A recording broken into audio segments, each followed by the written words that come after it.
Good morning, everyone. Today we're checking out a brand new video from the Film Theorist about what would actually happen to the Earth if Gru did steal the moon. So let's hop in and figure it out. We actually do know that it is going to be disastrous and will affect the world majorly, but these guys are going to go into detail about. So let's hop in.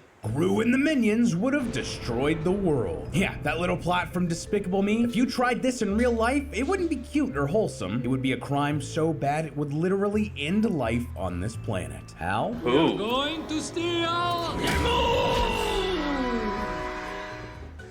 The pause for dramatic Hello, effect. Internet! Welcome to Film Theory, the show that has diabolical plans to rule the world. The first step in that evil plan? Subscribing to Film Theory. I'm Did you already did you subscribed. help me out there? Cool, thanks, man. Listen, I know that you know the minions. These dudes changed movies forever, whether we like it or not, and everyone knows about bit it. of a Whether shame. you be a little kid who was genuinely excited for the new movies, someone who grew up with the franchise and gentle minioned with the boys, or a parent who sat through the movies with your kids only to find something that you actually enjoyed and later made Facebook posts with. Fun fact, one of my aunts actually has a minion noise as her text notification because of that, so anyway, there's a reason that these movies are so popular. Is it because the minions were basically genetically engineered in a lab to be appealing to children and sell merchandise? I mean, yeah, geez, but also, the story for that very first Despicable Me movie was a lot of fun. It was both simple enough to be a really catchy hook for the film, while also providing enough actual character motivation to get the story to a satisfying place. If you don't remember, Gru, who longs to be a great supervillain, does what no other man has done before. He steals the moon, all just to one-up another up-and-comer named Vector. But how does he do it? Well, The rest of the plan is simple. I fly to the moon. I shrink the moon. I grab stick the the moon. I sit on the toilet. okay, well, That last step, good plan. Gru creates some technology that I fly to the moon. I shrink the moon. I grab the moon. I sit on the toilet. Wait, what? That joke. I don't know why, but that still tickles me pink. shrinks the moon so we can steal it and bring it back to Earth. Seems pretty simple, right? What could possibly go wrong? Well, as it turns out, everything could go wrong. Yeah, honestly, everything about this plan is a big, bad, terrible idea. Like, would this actually even be a crime? If Gru wants to become the best supervillain, you would think that he'd actually want to do something villainous like breaking the law. And secondly, the science behind this is insane. And would it potentially doom the planet? I need... Plus, it is actually shown in the movie that the bigger something is when upon being shrunk will only stay shrunk for a short amount of time. Like a minion stayed shrunk for like weeks to months, and even the ship was shrunk for months on end. But then the moon, it was only shrunk for like an hour, maybe less. Answers. So today I want to do two things here, loyal theorists. First, I want to find out, would stealing the moon actually even be a crime? Would this actually be something Gru could do as a big villainous move? Or is this just another weird thing a guy with tons of time, resources, and minions can do with no repercussions? And two, should it be a crime? If Gru actually stole the moon like we saw in the movie, shrinking it down and bringing it to the planet, what would the fallout be here on Earth? Yeah, this one's a film theory classic, so grab your overalls and put on your goggles, loyal theorists. We're shooting for the moon on this one. Alright, so the first question I had when watching this is stealing the moon even a crime? Obviously, stealing is a crime, but whose jurisdiction is in space? That's where it actually does become kind of gray. No one nation owns the moon, mostly because we all made an agreement that no one can own the moon. Regardless of who's up there, what flag is standing, any of that. It's like international waters, but with rockets, right? Well, no, that's not actually true. Believe it or not, but this sort of thing has come up before, and space laws fall under something that is known as the Outer Space Treaty, which was signed by 113 countries, including the United States. We actually talked about this in our theory about which Evil X from Scott Pilgrim is the evilest, but this spells out that space and all of the other planets and moons and asteroids and stuff are, quote, the province of all humans. humankind. So, yeah, Exactly. stealing the moon would absolutely break this treaty. First of all, the Outer Space Treaty Oh, yeah. says that everything done in Okay. space must be carried out for the benefit and interest of all countries. Gru's reasons for taking the moon are just to beat a fellow Yeah, supervillain named selfish. Vector and prove that he's the superior bad guy. This isn't benefiting all people or all countries, it's only not benefiting Gru, benefiting- so Yeah. strike one. Second, by stealing Barely even benefiting him. the moon, Gru is claiming ownership over it. This goes directly against Article 2 of the treaty, which states that the moon is, quote, not subject to national appropriation by claim of sovereignty, by means of use or occupation, or by any other means. So, Exactly. strike two. And finally, while we know that Gru is just trying to steal the moon to flex on Vector, that's not how the rest of the world's going to see it. They'll have no idea what's going on. Gru might try to ransom it, or destroy the moon, or sell it to the highest bidder. Regardless of what they think Yeah, will any happen, of that's Gru's possible. actions violate Article 4, which states that all celestial bodies must be used for peaceful purposes. Strike three, you're out, Gru. Now, some of you are That probably means really smart and he's a thinking, villain. hey, doesn't this treaty only apply to nations, not individuals like Gru? And I actually had the same thought, so great catch. You guys are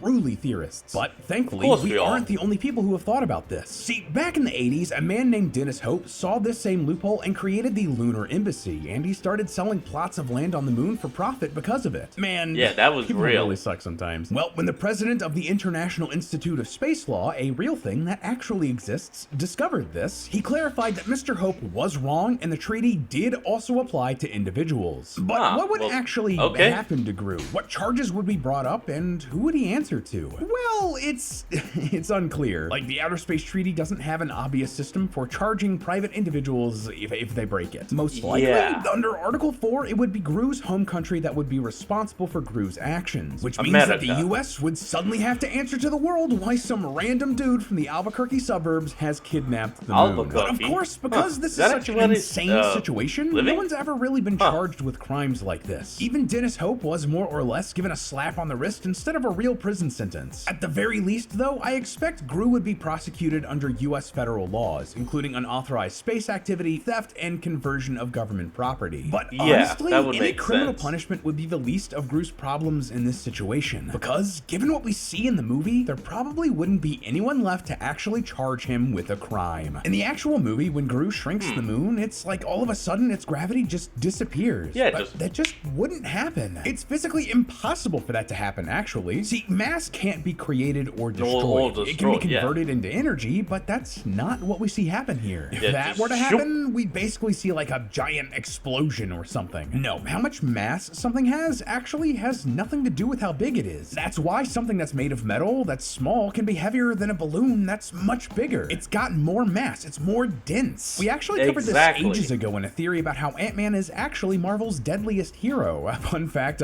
Baby Lee wrote that script way back in the day. Man, how Man, much I remember I've that. grown. Anyway, the thing that we learned from that episode was that when we see things shrink, like here in Despicable Me, it's more like its atoms are getting closer together than them actually getting Being smaller. condensed. All of the mass from the moon is still there, just shrunken down to the size of what looks like a softball before it's brought back to Earth. The moon has a mass of about this much. I don't really want to read that out loud. Yeah. but numbers are hard. Which is just about 1.2% this. of the mass of Earth. So again, just to lay this out and make it super clear, Gru is more or less bringing the moon, the entire moon, back to Earth just in a travel-sized package. Now, there would Yeah. be some obvious consequences Though honestly, that looks a little bigger than a softball.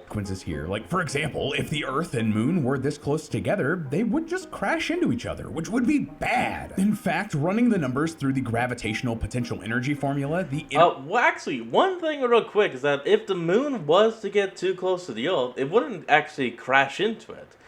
The gravitational force of the Earth would be too much for the moon, causing it to break and scatter, eventually only reforming as a ring around Earth.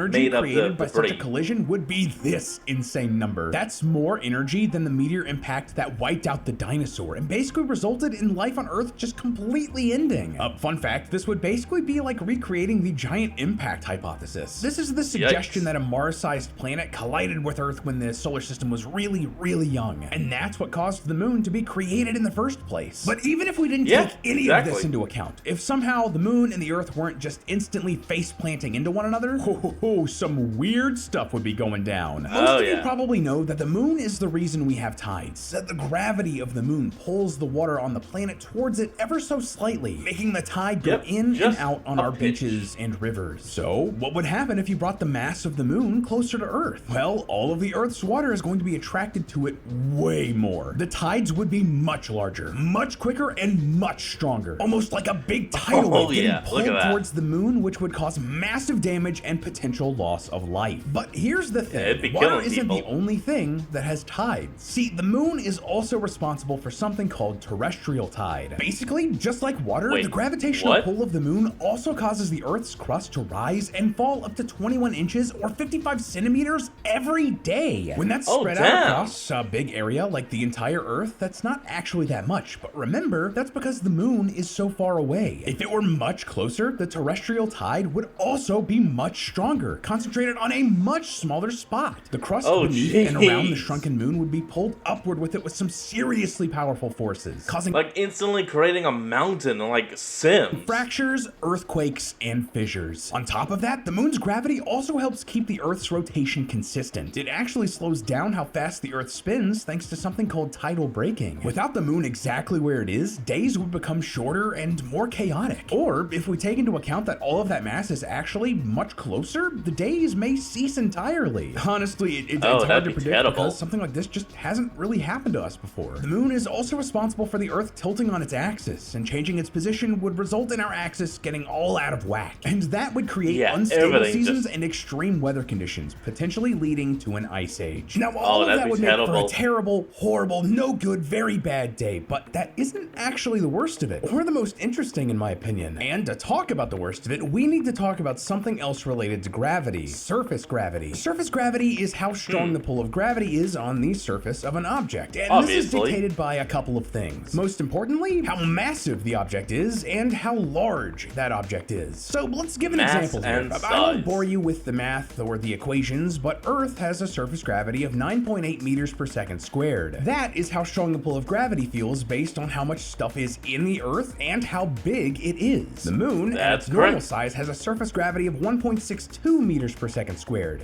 That's about a sixth of what the Earth is. This is why all the videos you see of astronauts on the moon look like they weigh less. They basically did. But if you were to shrink all of the moon's mass into that area the size of a softball, despite having less mass than Earth, its surface gravity would be insanely high. If you plug the numbers into that Oh, equation yeah. from earlier, the surface gravity of this super dense softball moon would be this crazy number. I know this probably Ooh, means that's nothing to you, big. but that's roughly 1.3 trillion times stronger than the moon's usual surface gravity. Now, Yeah, that's honestly, we're big. getting to the point where these numbers are getting so big that they're basically meaningless. But if you brought that back to Earth, I cannot begin to tell you how catastrophic that would be. That much surface gravity would overwhelm the Earth's local gravity, and before the Earth and the softball moon crashed into each other, everything within the nearby area, maybe even miles away, like rocks or So it could even just straight up pull down skyscrapers just by walking past. people or cars or even the air. All of it would be pulled in towards this itty bitty moon. I actually Yep, did there wonder it if goes. something so dense and so small would become a black hole, but according to NASA, the moon would have to be the size of a grain of sand to do that. Regardless, this would still be crazy and destroy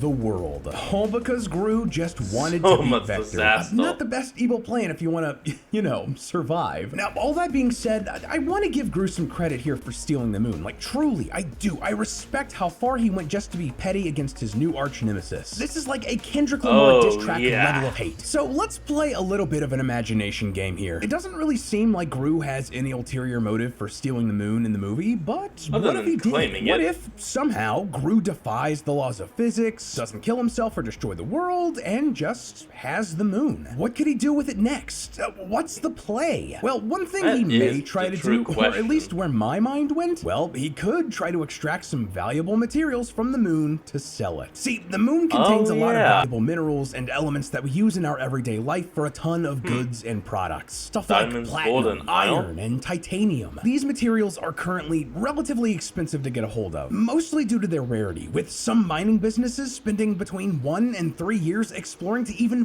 find deposits underground. And that's before they even Oh, get to God. the materials, get them out of the ground, and process them into a state where they can be sold. Though it's unlikely that the Earth would ever completely run out of these sorts of minerals, there there is a possible future where actually finding and getting to those materials is just either way too expensive or too destructive that we just don't Disastrous, do really. it. This is actually why a lot of companies today are looking really far ahead and thinking about ways to mine these materials from asteroids, where you don't need to worry about little things like the environment or destroying someone's home or whatever. In fact, it's projected that because of this, asteroid mining could potentially be a $1 trillion industry. Oh my gosh, that is so much money. So on the surface, the idea of Gru getting his hands on something like the 66 million pounds of platinum in the moon means that he could probably make a pretty penny extracting it and selling it off. But this would run into another big risk. See, if he ended up selling a lot of that could actually upend the entire economy. This would happen because of something called supply and demand. You've probably heard about this in your social studies classes or economics. Basically, this is an economic principle that says that the price of something is determined by two things. One, how much people want it, and two, how much of it there is. This is the case for pretty much every... A easy way of explaining it is like this. If there is low demand but a high supply, the price is going to be very little, like a penny to a dollar.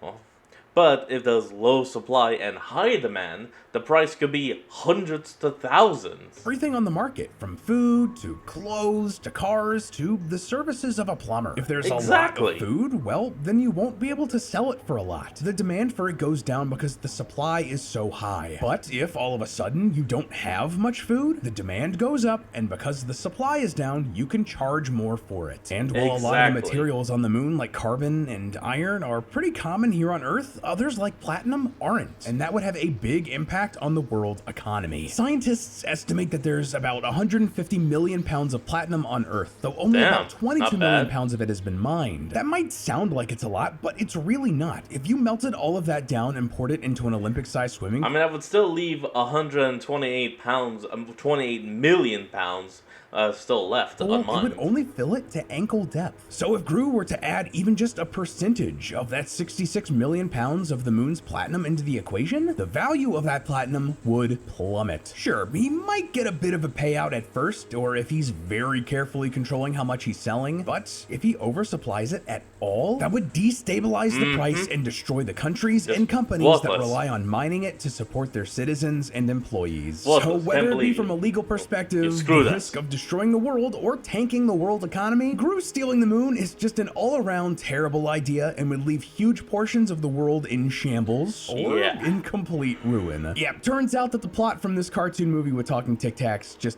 might have been a bit dumb, Talking Tic Tacs.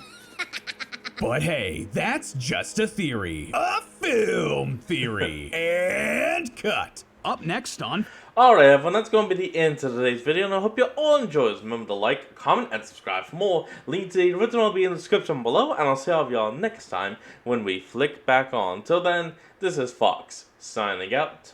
Peace.